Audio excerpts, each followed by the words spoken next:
Hello, I'm Richard Sher, and welcome to Square Off. What a week. A week of confusion from mass deportations of people who enter this country illegally to Caroline Kennedy's letter to the U.S. senators warning against confirming her cousin, Robert F. Kennedy Jr., as Secretary of Health and Human Services, calling him a predator. Let's meet this week's panel. Attorney and original Square Off panelist. He's been with the show all 41 years. Attorney Billy Murphy. Hi, Billy. How you doing, Richard? Good. GOP National Committee woman, the amazing Nicolee Ambrose, podcaster and talk show host, the fabulous Dan Joseph, and making her return to Square Off, former mayoral candidate, community activist, all-around genius. Hi, Catalina Byrd. Hi, everybody. All right. First, we're going to start with a horrific midair crash over Reagan's Washington National Airport Wednesday night. President Trump claiming that diversity, equity, and inclusion initiatives for air traffic controllers at the Federal Aviation Administration under Democratic presidents were partly to blame for the midair tragedy that took 67 lives. The president cited no evidence, but concluded that the FAA diversity initiatives are, quote, a factor in this disaster because, in President Trump's words, I have common sense, okay? And unfortunately, a lot of people don't. Nicolee, why don't you take off? You're our committee woman. Go ahead, please. All right. So actually, there is quite a bit of evidence for concerns that everyone has right now. And I'm going to give you examples from some of your favorite publications. The New York Times title was Control Tower Staffing was, quote, not normal during the deadly crash, the FAA report says. The Washington Post reported that the very day before this, there was a near miss collision, and you'll hear this from pilots across the board. So in that control tower that night, there was apparently one controller working both the helicopter routes and the airplane routes. We're just very lucky there hasn't been a crash like this before in recent years. And I think you can certainly look to Obama's immunity problems with these air traffic controllers that probably led to a huge loss of quality. And I think Trump was right to say the FAA needs a huge overhaul. And I'm looking forward to it so we do not have more of these fatal crashes. All right, thanks, Nicolee. Trump briefing reporters also said, quote, I put safety first. Obama, Biden, and the Democrats put policy first, and they put politics at a level nobody's ever seen. And on Friday morning, President Trump revealed that he has information that the Army helicopter was flying much higher than it should have been, but that has not been confirmed. Billy, come on in here. Well, putting the particular issues aside for a moment, I think we may be in the middle of a coup attempt that might be successful. He's doing all the things that dictators do to get there. Nobody in his right mind doesn't believe that's what he wants to be. And that's the direction that he's obviously heading, and he's doing it with what he believes is shock and awe. He's trying to scare everybody to death, and he's acting in a way that is both reckless and feckless. Some of the things that he's proposing are just downright stupid. Some of the actions that he's taken are ridiculous, and nobody knows how it's going to end up because he doesn't have much concern for the consequences of his various dreadful acts. And so that's my biggest fear. All right, Dan. Day by day, that fear increases. Dan Joseph. Look, I think that Trump had a pretty terrible week. First of all, there was the spending freeze, which was he took away after about 5 seconds, it seemed like, because people freaked out. Senators were on his back. people were calling into Congress in droves. Then he had RFK Jr., who went before the Senate, and obviously, I would be embarrassed if I had a performance like RFK Jr. and basically didn't know what Medicaid was when they asked him about that. And then these comments about DEI, and what I think he's trying to do with these DEI comments is somewhat similar to what he did with illegal immigration. When he blamed illegal immigration on crime and said it over and over and over again, it became reality to the people that supported him and probably to a lot of people who didn't support him. Now he's associating failure at the government level with DEI. That's a plan. That is not a mistake that he's doing that, because what he wants is to eliminate DEI from the federal government. So he wants people to assume, well, if the government is failing, it must be because of these DEI practices. And I think that, like I said, I think this is what he meant to do when he went out there yesterday. Catalina Byrd, welcome back. What do you think about all of this? I think that we're living in a reality show, and we should keep that at the forefront of our mind. Like Dan just said, he throws things out and he waits for how people react to them to decide whether or not that's exactly what he meant, or if he's going to change it a little bit, tweak it a little bit. I don't think this is the time to be hysterical. I think this is the time to use all of your critical thinking skills and emotional intelligence, but also remember what drives him, and that is the court of public opinion. And remember that it's not real. It's not real. It's a show to him. It's just like The Apprentice to him, not to the rest of us who have to live with the consequences. But he doesn't take this job any more seriously than he took his show. Nicolee, when you start blinking like that, I know you have something to say. I think every single one of you is completely off base, and I think you've completely missed the reason and results of this past election cycle. I mean, this sounds to me like that reporter last night who couldn't believe that Trump's popularity was higher in his first month than any other first-term president, or in his first term. I think you all have to look at not this kind of diluted view you have because you have Trump derangement syndrome, but instead look at the fact that Americans were sick of illegal aliens who were convicted criminals having super rights, being able to get away with things American citizens couldn't possibly, being able to be convicted criminals roaming around our cities, killing and raping people, and then getting benefits from our government. With this FAA thing, how many more plane crashes, how many more flights with 67 people need to die for you to realize that Pete Buttigieg in the Biden administration was one of the greatest failures in American history? It is a distinct honor Pete Buttigieg will have to be one of the only named secretaries that we remember decades into the future, if not millennia, because he was so bad at his job. Because in his case, apparently he was a DEI hire. He could not even fill potholes in his tiny little town in Indiana, and here he was made Secretary of Transportation. These were just embarrassments by the federal government. The American people saw it, and people in big blue cities need to get their heads turned around and realize what matters to actual people.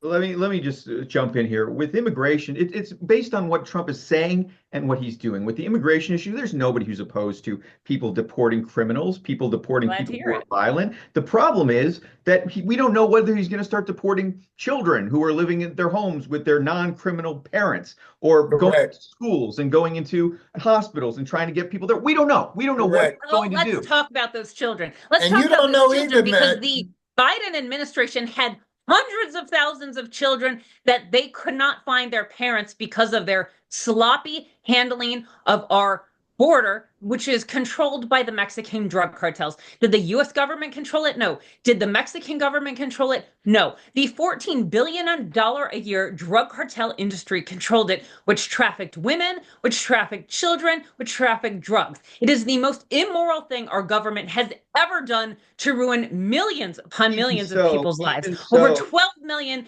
illegals who were indentured servants of the cartels in the Biden administration. The American people did not vote for kids being dragged out of their house at night and deported. They just didn't vote for it. Just like they didn't vote for You're making this up. Just like they didn't vote for a spending. You know what you need to think? I want to hear what he has to say. Spending freeze. I want to hear him. Government spending. Hold on. One at a time. Don't get crazy. Billy, you want to speak? Go ahead. No, I Nicolee. want him to finish. All right, He Danny, got go ahead. interrupted. No, I'm saying, look, he came in with a host of promises, Donald Trump does, to kick inflation in the butt. That's why he was voted in. He was not voted in for things like a $3 trillion spending freeze that he never said anything about and that would have huge consequences across the board if it had been kept in. So he's not keeping his promises right now to the American people. He's doing things way over here, and he needs to be front and center. And also, I might add, the fact that he barely gave any consoling to the families of the 67 people who died that day. Instead, he goes right into DEI. He's got no concern, and it's embarrassing, to be honest with you. Billy.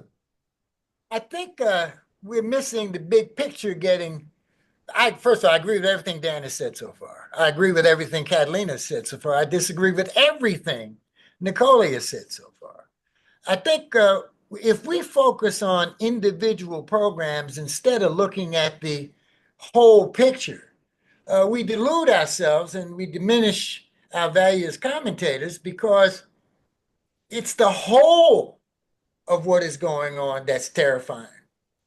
And when you come out with such stupid actions where you cannot possibly predict the outcome, and where there's no real planning or thoughtfulness about implementing any of them, he's just doing it because he can. And he's trying to increase his presidential power beyond anything we've ever seen before. There are no guardrails. There's nothing to stop him. He's going to ignore every court ruling he can possibly ignore. He is going to defy every principle of government and every regulation that has protected us. He's going to open up business to little or no regulation. He's bringing back air pollution, water pollution. He's cutting off health care. He's cutting off the ability to enforce the civil rights laws of America. I mean, what the hell is that? And so I know what DEI means. It's the niggas. That's who's the problem. That's what he's trying to say, to put it bluntly. And I resent it. And I resent anybody who supports this idiocy and these policies, which are really racist. Now, if you didn't think Trump was racist before a few days ago, reconsider, because there's no doubt he is. On that note, we're going to stop for just a moment, let Howard come in, and then we'll pick it up with Catalina. I want you to react to Billy's comments just then, and we'll be back right after these words from the voice of Squirrel, Howard Mallison. Go ahead, Howard. Thank you, Richard. You know, the law firm of Barry Glazer specializes in personal injury, medical malpractice, and nursing home neglect. His creative TV commercials have made him very recognizable because Barry tells it like it is. Barry and his team have an in-house doctor and nurse on staff. In fact, you should call Barry before you call the insurance company. Barry gets you top dollar from the insurance company. He's that good. So give the law firm of Barry Glazer a call at 410-547-8568 and let them know you heard about him on Square Off. You know, Baltimore is a great diner town, and the Double T diners are always voted #1 for in reader polls. TT stands for totally terrific. For breakfast, lunch, dinner, you can't beat the enormous menu selections that will bring you back again and again. There's Double T locations on Route 40 West, Perry Hall, White Marsh, Bel Air, Laurel, Annapolis, Pasadena, and the EC Diner in Ellicott City. Plus, try By the Docks in Middle River for their Monday night lobster special. All part of the Double T family. Tell them you heard about it on Square Off. Back to you, Rich. That's right. Thank you very much, Howard. A lot of serious stuff going on in this country right now. Catalina, would you respond to Billy, please? I think that I don't agree with Billy to the extent that I feel like it's dangerous. I think that if we, again, employ critical thinking, that we can be prepared. Some things are done for shock value, but aren't going to be able to actually be carried out.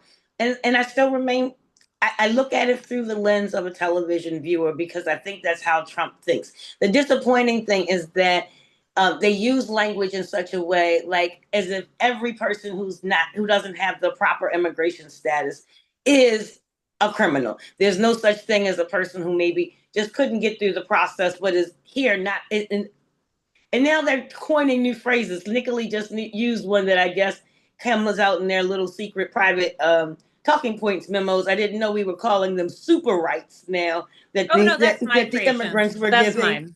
mine. It'll be on Fox by the end of next week. Somebody will use it for you again, because you all are great at the rote method. But I think that it's disingenuous to paint human beings as all being of one ilk because of their immigration status. And I understand that if you want to stay relevant in the party and keep your job, you've got to toe the line for this guy. You're smarter than this, though. That's the part that's most saddening. Let's move on. I want to move on to Can I ask one thing? Certainly. Of everybody on the panel. What do right-wing Republicans mean by DEI? What do they mean? Let's decode it. What are they talking about? Diversity. Are they talking about gays? I'd like to read what the Biden administration put on their website. Hold on, Nicolee. Wait just a second. Is he talking about black people? Clearly, that's a clear inference in many of these situations. Not correct. Blame it on the black people, because if it had been an all-white group of people, it would have worked. I'd like to actually read. Such a low level of racism. I mean, all right, hold on, Bill. Oh my God. Nicolee, what do you think DEI means, Nicolee? I'd like to read what the Biden FAA had put on their website. Oh, you're ducking the question. Yeah. But no, I'd like to actually give you that definition according to them in what the concern was at the FAA. The FAA is actively recruiting workers who suffer right-wing severe intellectual disabilities, severe intellectual disabilities, psychiatric problems, and other mental and physical conditions under a diversity and inclusion hiring initiative. Quote, targeted disabilities are those disabilities that the federal government, as a matter of policy, has identified for special emphasis in recruitment and hiring, the FAA website states. They include hearing, vision, missing extremities, partial paralysis, complete paralysis, epilepsy, severe intellectual disability, psychiatric disability, and dwarfism. Right, so I can actually speak to this really directly. I had an aunt who was a quadriplegic who worked for the Department of Labor. And that might be fine when she was working in the Women's Bureau. Billy, stop. Stop. Nicolee. That was Trump's policy during his administration. You must not know that. Can we all agree? Am I allowed to make my statement? So I just quoted you what the Biden FAA had put up in 2022 that was still there. Trump had that policy, Nicolee, of 2025 when Pete Buttigieg was still Secretary of Transportation. And that doesn't answer the question. And obviously, you don't know that was Trump's policy during his 4 years as president. What is so clear about all of this, Billy, is that whenever Democrats accuse any Republican of anything, it's exactly what the Democrats have been doing or will do. That's the simple answer. Stop, because I want to talk about the contentious Senate nominations, especially for Pete Hegseth for Secretary of Defense, Robert F. Kennedy Jr.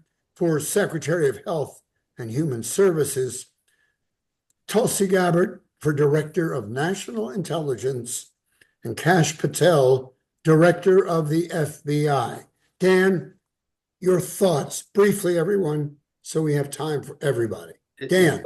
It really just makes me sad, especially with RFK Jr., because not only is he a conspiracy theorist, a wild-eyed conspiracy theorist, but he's also completely unqualified to run a department the size of HHS, just like Pete Hegseth is completely unqualified to run a department, the biggest employer in the world, the Department of Defense. I don't know exactly what these individuals did to get Trump's eye, to make them think that that they were capable of doing these huge things that Donald Trump is going to be asking them to do. But when it comes to Kash Patel, when it comes to Tulsi Gabbard, I don't think he's taking this very seriously. RFK Jr., on the other hand, he's a different boat entirely. He's actually dangerous. If you put him in charge of something, he's gonna put his crazy views into place, and they're going to be people who get, hopefully not, get sick and die because of it. Didn't Bobby Kennedy say that he would get out of the presidential run if he could get this job or a job. Yes, that's correct. Catalina, we haven't heard from you in a few minutes. I'd like to. I I watch the hearings for amusement.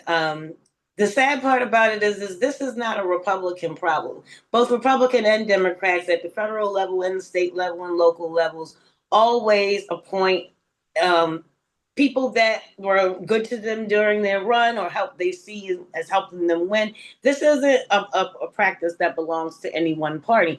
Typically, we're just used to them picking and appointing more qualified candidates. That's my belief. But I'd like to believe that there are still federal employees, regardless of their party affiliation, that work in these agencies that are going to be kind of like a silent safety net to help make sure that all that could go wrong doesn't. Go ahead, Bill. I'm going to find comfort in that. All right. Make your comments even a little more brief. Billy, what are you thinking? I think that we shouldn't be looking just at trees. We ought to be looking at the forest. That's a common mistake. And this reminds me of what was going on in the early days of the Weimar Republic when Germany was a democracy. And as we saw in Germany, and as we've seen in so many places that Trump idolizes their leadership, democracy is a frail institution when you have someone who has been able to bully the Supreme Court, bully the Congress, bully everyone in sight out of fear that if they don't go along with him, they're not going to get the funds to be reelected. And so what we're seeing is a total collapse of real morality in the Republican Party and fealty to Donald Trump. And that's a precursor to dictatorship. We're also seeing that Trump has successfully bullied the Washington Post. I've never seen anything resembling that. Now, the Washington Post had a conflict of interest because you're going to be an independent newspaper. You shouldn't have a leader who's got his foot in the government pie, money pile, and doesn't want that to get hurt and therefore compromises the integrity of his newspaper. Likewise with the Los Angeles Times. And this is what would-be dictators do. Now, you know his idols. You know he knows just about every Hitler speech. So come on, guys, wake up. Dan, what's going on in your head there? Nothing. I mean, I'm not going to sit here and compare Donald Trump to the Weimar Republic or to Hitler. I think that's nonsensical. But at the same time, it is a bit unnerving to watch him do these things. And it was unnerving in his first term to watch him do these things that are so far out of the norm. And I understand why that scares people, and fear plays a big role in this. I mean, you have people who are fearful right now of deportations, even people who might not even be on the list for deportations. You have people fearing for spending that comes from the government that they're not going to get anymore if Donald Trump decides to just freeze it again to do his audit. I don't like it when politicians scare people, and this seems to be taking that up to an 11. But they specialize in it. But it's what they specialize in, Dan. It's how they drive. So I wasn't supposed to be afraid when Joe Biden was selling out our country to China, to the CCP. So when he pardons his whole family and Dr. Fauci because Lord knows what crimes they've done, I'm not supposed to be afraid that the president of the United States is more beholden to our country's enemies than to American citizens. So and let's talk about that $3 trillion in paused funding. That is grants and loans. And let's just think no farther back than testimony in May of 2024 with Dr. David Morans, who took our U.S. taxpayer money to fund gain-of-function research at the Wuhan Lab of Virology to create COVID-19 and Lord knows what other global pandemics the CCP is working on. So yes, you're saying that this was a bioweapon, and I am of some so sort? glad that we finally have anyone who is working to explore how our money is spent. Stop. Yeah, arguing over trees. Hold on. You said that. We're going to stop for a moment. When we come back, we're going to ask each of you to your evaluations and thoughts about President Trump's first 2 weeks in office. Here's Howard. Mallison, go. You, Richard. Are you embarrassed by unsightly toenail fungus? Oh, That's a yeah, different subject that we're talking about now. absolutely. If you are, it's time for you to step into confidence with board certified podiatrist and heel specialist, Dr. Kelly Gagan. Her advanced toenail fungus laser treatment is the best. FDA approved laser technology targets the fungus at its source safely, painlessly, and effectively. No harsh medications, no lengthy downtime, just results you can see. So join the many people who've reclaimed their confidence and comfort with Dr. Gagan. Richard and I have trusted our foot issues to Dr. Gagan for a Oh, long yeah, time, and she does a great absolutely. job. So You give her should a see call my at feet. 410. Pardon me? You She should what? see my feet. Go on. Can we see your feet? Richard and I Sure. have. So call her at 410-753-4422 to schedule your consultation today. That's podiatrist Dr. Kelly Gagan, because your feet deserve the best. And with icy weather conditions and cold weather and lots of bad drivers on the road, auto accidents are on the rise. And if you've experienced an accident, the insurance companies, they can't tell you where to take your car. So that's why more and more drivers are trusting their auto repairs and maintenance to leading edge auto body and mechanical repair. They work on all makes and models and offer free pickup and delivery anywhere in the Baltimore area. So give them a call at 410-443-6433 or visit them at 5807 Falls Road in Mount Washington. They make your car look and run like new again. Now back to you, Rich. All right, Howard. Annabelle and I take our cars to Jeff Siegel at Leading Edge. They're fabulous. And as far as Dr. Gagan, Kelly Gagan is concerned, she is terrific. That's it. Nicolee, why were you laughing like you're? I Toenail guess. You were working fungus. hard on that one. Terrific. That's a good one. Nicely done. All right, guys, we're going to start. Let's do it alphabetically. That would be Ambrose. She's first. Your evaluation of the first 2 weeks of the Trump presidency. It's really No refreshing. interruptions. No It interruptions. is. Go It ahead. is really refreshing to see things being done that have never been done. As someone who used to work in the belly of the beast in a bloated federal agency, it's exciting to see funding and grants reviewed. The American people have no idea how wasteful certain areas of our federal government are, and I am excited that that is being reviewed. I'm excited that we are going to make sure the U.S. is not funding any more gain of function research. And no one has had the willingness to do these seemingly politically unpopular things before. But I actually think the American people love it because you're seeing Trump's approval ratings go up. So I'm just excited for someone to really take a more keen-eyed management Wrap approach up. to these things and looking forward to hopefully progress and better All results. right. Thank you, Nicolee. Next, alphabetically, is the B, the Byrd. Go ahead, Byrd lady. It's not my favorite reality show, but it's the one that we ended up with. Dr. Phil's rolling around with ice, streaming live, interrogating suspected illegal immigrants. Just like the last time around, I'm going to keep my wits about me. You can't think critically. You can't think. You can't think at all if you're living in a state of fear, and I refuse to do that. But it's sad. It's sad. The fear is the key thing that they're using to motivate. I have a lot of friends that work in the federal government, and in law enforcement and in military that are very concerned for their job security as well as their own safety. Because of the implications of this administration. So we shall see. Okay. J is Joseph.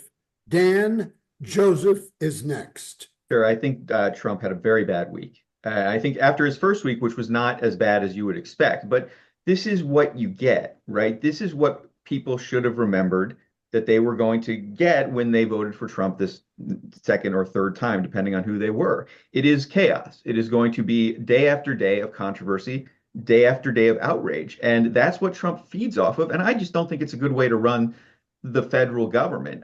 Yes, there's some of the things that he is doing that I actually like, that I actually think are needed. It's not just that, though. It's the way he does it. And yes, he's a wrecking ball, but at the same time, be a little bit presidential when you're doing this stuff. Billy Murphy is our final speaker. Well, we got to understand who we're dealing with here. And we know him pretty well by now. We know that he's mean-spirited. We know that he's a malignant narcissist. We know he's revengeful and vindictive. We know that he is selfish. We know that he's utterly without integrity. And we know, for even worse, that he is now immune from any criminal act while he is the president of the United States. He has immunity that also covers violating the civil laws of this country with impunity. And there are no legal consequences to that except court orders, which will ultimately have to be reviewed by people who are so pro-Trump in their bias and right wing on the Supreme Court that we live in constant fear that they're going to give him even more power and spank him on his little hanny instead of subjecting him to the kind of rebukes that someone like him, who is doing the things he is now doing, ought to get. All right, Billy. Thank you, Billy, Catalina, Dan. It's always a pleasure to see you.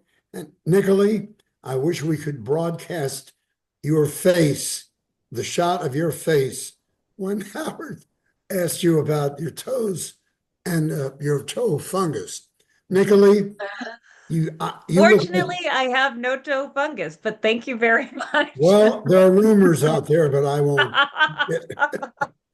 Hey, listen, things are very serious in this country, and we appreciate your joining us here at squareoff.net. Our audience continues to grow, and we will continue to provide you with controversial programs like this and excellent debates. Until next time, I'm Richard Sher. Join us next week or any night when once again we square off. Goodbye, everybody. Be safe. Be safe. Bye-bye.